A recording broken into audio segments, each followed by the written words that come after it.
The day was supposed to be perfect.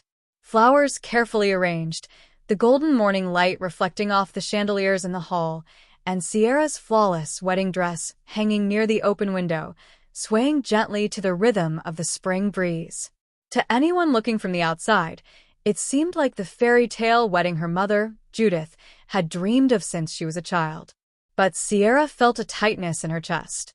Something didn't feel right, like a dissonant note hidden in the midst of a symphony. As the bridesmaids gathered around her in the room, adjusting her makeup and veil, her mind wandered, trying to ignore the weight of doubt. "I don't know if I can do this," she murmured, almost inaudible, to her best friend, Clara, as she nervously adjusted her engagement ring. Clara stopped for a moment and looked at her with concern but said nothing.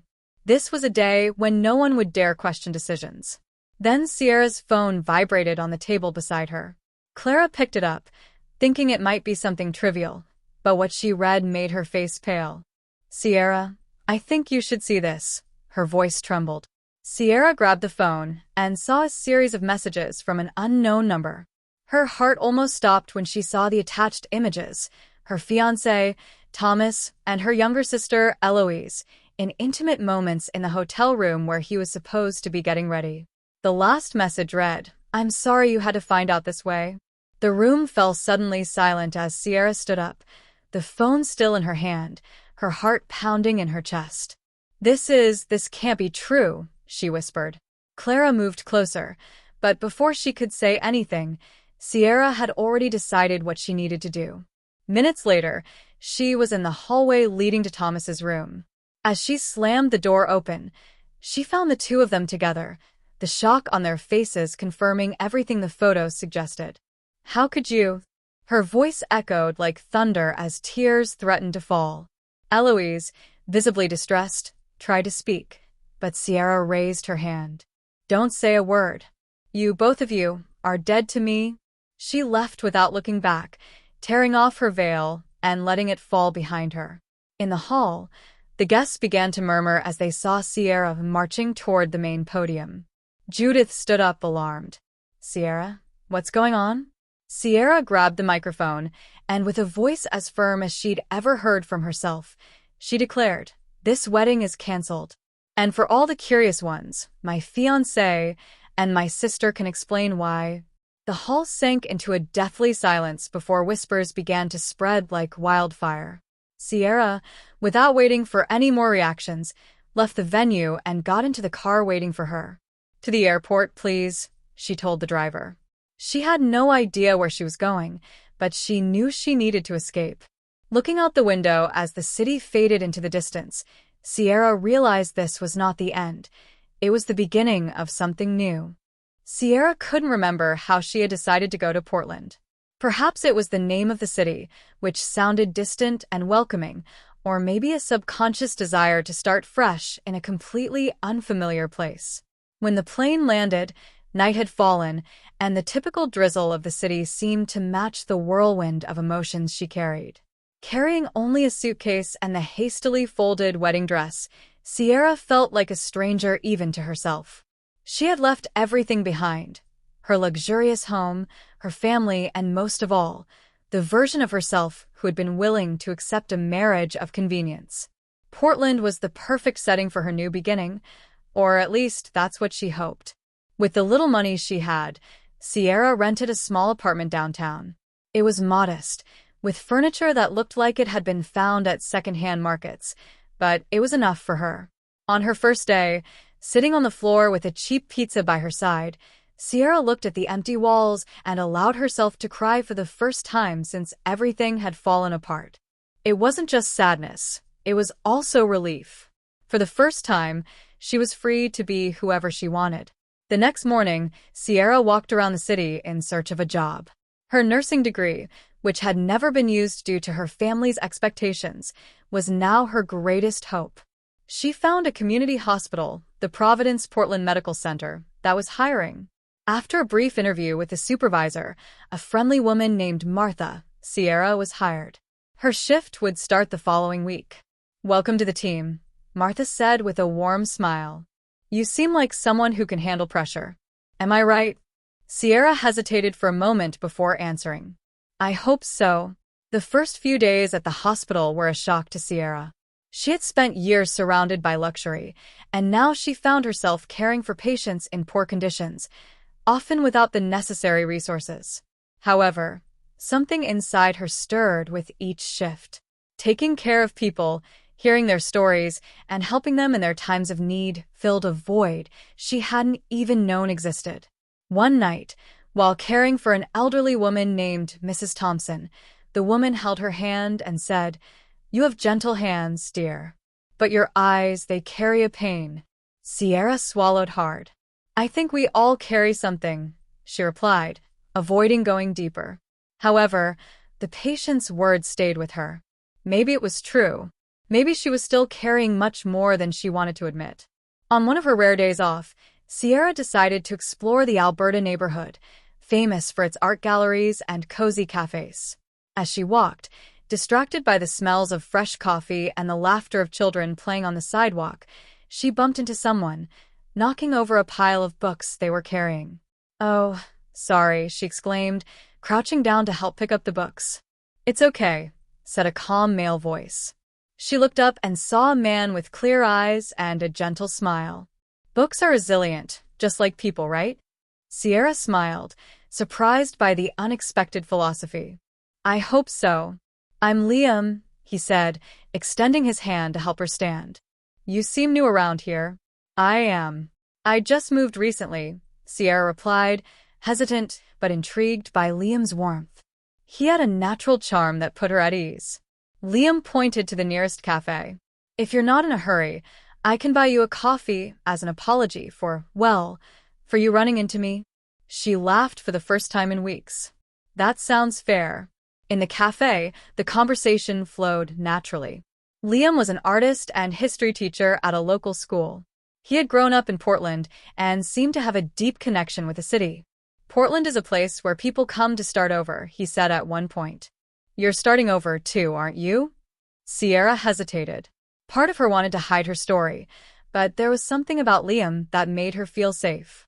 "Yes," she admitted. I canceled my wedding recently. It was complicated." Liam didn't press her. Sometimes, complications are just the beginning of something better. When they said goodbye, Sierra felt something she hadn't felt in a long time. Hope. The world seemed less heavy, and for the first time, she imagined that maybe, just maybe, Portland could be the home she never knew she needed. Sierra's days in Portland began to stretch into weeks. The routine at the hospital was exhausting but rewarding. Despite the challenges, she felt that every patient helped her rediscover her strength and purpose. Occasional visits to the neighborhood cafe and casual encounters with Liam became a welcome respite. He had a knack for easing her worries with funny stories or simple observations about life. Yet, beneath the apparent calm, something unsettling lingered. Sierra felt that her past wasn't entirely buried. On a Friday morning, as Sierra prepared for work, she heard a soft knock at the door.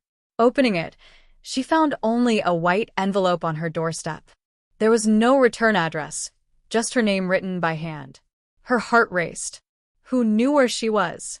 Inside the envelope was a single folded sheet of paper. As she unfolded it, Sierra instantly recognized the handwriting. It was her sister, Eloise. "Sierra, I know you don't want to hear from me, but we need to talk. It wasn't what you think. I'm in Portland for a few days. Please meet me at the Rose Garden tomorrow at 5 p.m. Sierra read the note several times, trying to process it. She didn't want to see Eloise, didn't want to relive the betrayal. But at the same time, she knew she couldn't run forever. When the next day arrived, Sierra nearly backed out. Sitting on a bench at the International Rose Test Garden, surrounded by the sweet aroma of flowers, she wondered why she had agreed. But before she could get up and leave, Eloise appeared. "You came," Eloise said, relieved. She looked different, as though the confident glow she once had was gone. Sierra crossed her arms. "I don't know why. Just say what you came to say." Eloise took a deep breath. "Sierra, I don't want to justify anything that happened, but you need to know the truth. Thomas, he manipulated me. From the start, He knew you had doubts and used that to get close to me. I never wanted to hurt you, but I was trapped. Trapped? Sierra interrupted, laughing bitterly. You expect me to believe you were a victim? Eloise lowered her gaze, tears filling her eyes. I know it's hard to believe, but he's not who you think he is. He threatened to expose things from my past to destroy my life if I told the truth. Sierra wanted to feel anger, but something in Eloise's voice sounded genuine. Why are you telling me this now? Because he's looking for you, Eloise said, her voice trembling. He won't let you go. He wants to control your life, just like he tried to control mine. Eloise's words echoed in Sierra's mind like a persistent refrain. Returning home, she realized how much she had underestimated Thomas. He wasn't just an unfaithful man, he was someone who needed to win at all costs. Later that night, as she lay in bed, the phone rang. The number was unfamiliar, but Sierra knew who it was. When she answered, a cold and familiar voice spoke. Sierra, we need to talk. She immediately hung up, but the phone rang again and then again. Sierra blocked the number, but the unease had already set in. She looked around her apartment, which now felt smaller, suffocating. Even in a new city, she wasn't completely free. The next day, while working at the hospital, Liam showed up unexpectedly. He had a bag with coffee and a muffin. You mentioned having long shifts. Thought you could use a pick-me-up. Sierra smiled, grateful, but Liam noticed something in her eyes. Is everything okay? She hesitated before answering. My past, it seems to have found me here. Liam didn't push. If you want to talk, I'm here. After her shift, Sierra met Liam at the cafe. For the first time, she opened up about her broken engagement and the implied threats from Thomas. Liam listened intently, without judgment, but his eyes narrowed with concern. You're not alone in this, he finally said. If he tries anything, we'll deal with it together. Liam's support was a relief, but Sierra knew she needed to take charge of the situation. Portland had become her chance to start over, and she wouldn't let Thomas take that from her. That night, as she looked out the window, Sierra felt something shift inside her. She knew she couldn't keep running. If Thomas was truly dangerous, she needed to face him once and for all. But another dilemma loomed. Should she trust Liam and bring him into the storm of her past? Or would it be safer to handle it alone?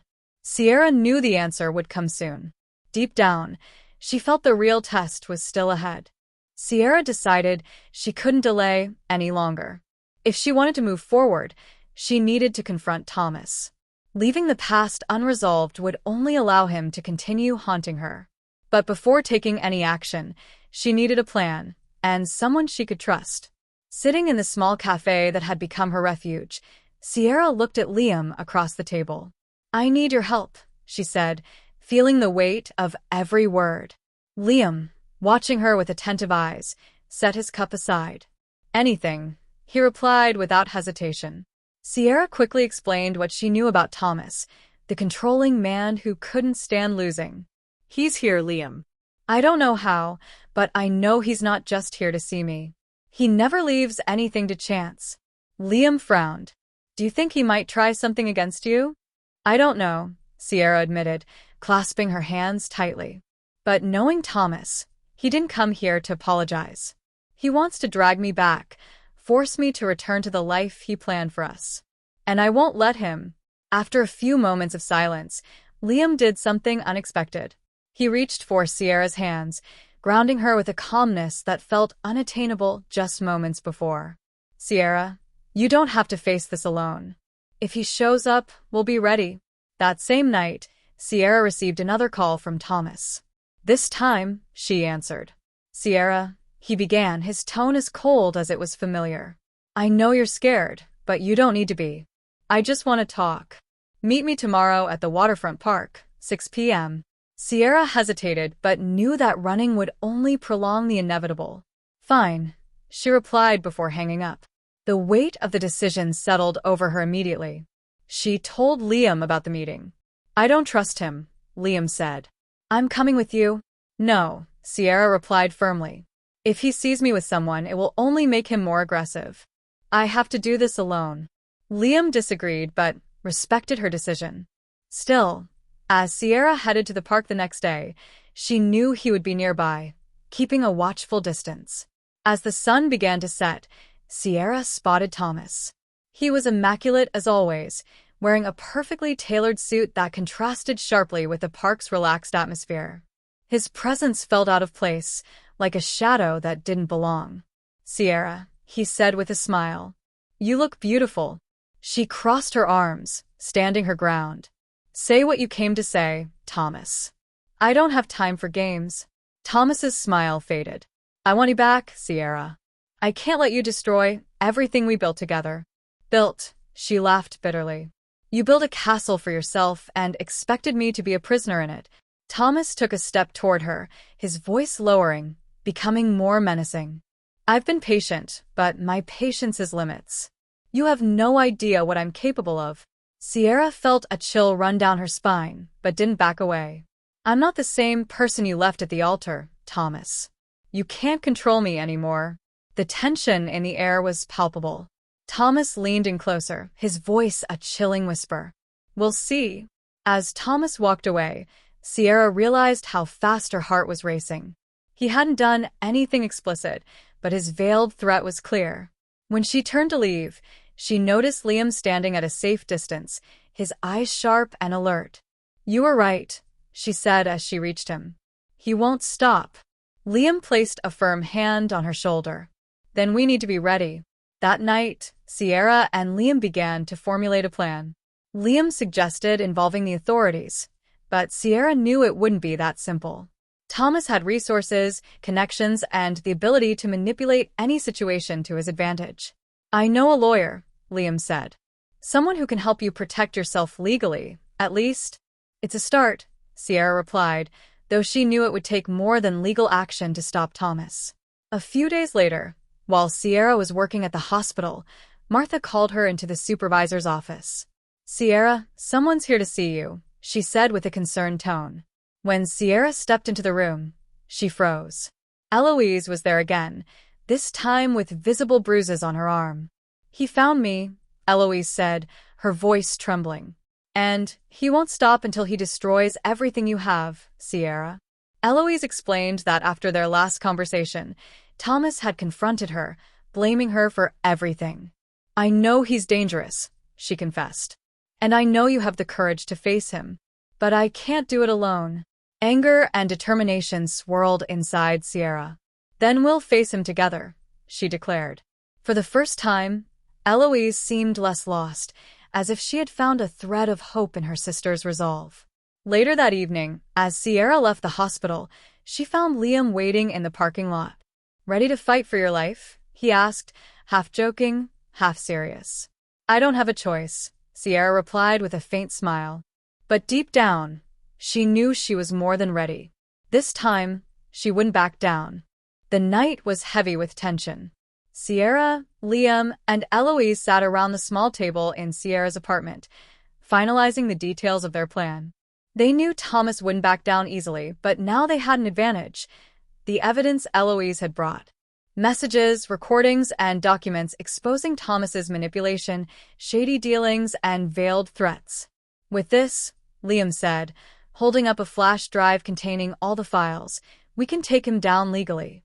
But first, we need to make him show his true colors." That same night, Sierra messaged Thomas, asking to meet him at an abandoned warehouse near the Willamette River. It was a discreet meeting place he'd used before, something she knew from past conversations. In the message, she was clear: "You want to control me? Come and bring everything you think you can use against me." Thomas replied within minutes, "I knew you'd understand. See you tomorrow night." "And how do we pull this off?" Eloise asked, her voice still shaky. On the designated day, Sierra arrived at the warehouse accompanied by Liam and Eloise, who stayed hidden in the shadows with recording equipment. The lawyer Liam had mentioned was also on standby, ready to act once they had the final pieces of evidence. When Thomas arrived, he wasn't alone. 2 imposing men accompanied him, clearly there to do more than talk. He walked in confidently, but his smile faltered when he saw Sierra standing in the center of the empty space, stronger than he had expected. Sierra, he said, spreading his arms as if to embrace her. You've finally realized where you belong. Yes, she replied coldly. I belong far away from you. Thomas laughed, but there was unease in his eyes. Still defensive, I see. It doesn't have to be like this. We can work things out the right way. If by the right way you mean becoming your puppet again, no thanks, she said, crossing her arms. But maybe you should tell your friends here why you need me so badly. Thomas stepped closer, his face darkening. Do you think you can defy me, Sierra? I know things about you, about your family. One wrong move, and I'll destroy everything. Funny, Sierra said, her voice steady, because I know some things about you too. She pulled out her phone, holding it up. Recordings, messages, dirty deals. The police will love it. Thomas's smirk turned into pure rage. Do you think that scares me? You won't have the guts to expose anything. I'm not alone in this, she retorted. And you should know your little sister Eloise isn't either. Eloise stepped out of the shadows, and Thomas's shock was palpable. You used me, manipulated me, and now you think you can keep destroying lives, she said, her voice firm. It ends here. Thomas glanced between Eloise and Sierra, weighing his options. He made a subtle gesture to the men beside him, who began to advance. But before they could get close, Liam emerged from hiding, holding a camera. One step closer, and all of this goes straight to the Portland Police Department, Liam warned, his voice echoing in the warehouse. Your choice. Leave it to me, Sierra said firmly. He wants me as a piece in his game. I'll show him I'm not the same person anymore. Thomas froze, realizing he was cornered. For the first time, his confidence wavered, and he tried a last-ditch effort. We can negotiate, he said, looking directly at Sierra. I'll leave your life. I won't speak to you or Eloise again. Just erase everything. Sierra took a step closer. You've already lost, Thomas. This isn't about negotiating anymore. It's about justice. Outside, sirens wailed in the distance. Eloise had sent the evidence to Sierra's lawyer, who forwarded it to the police.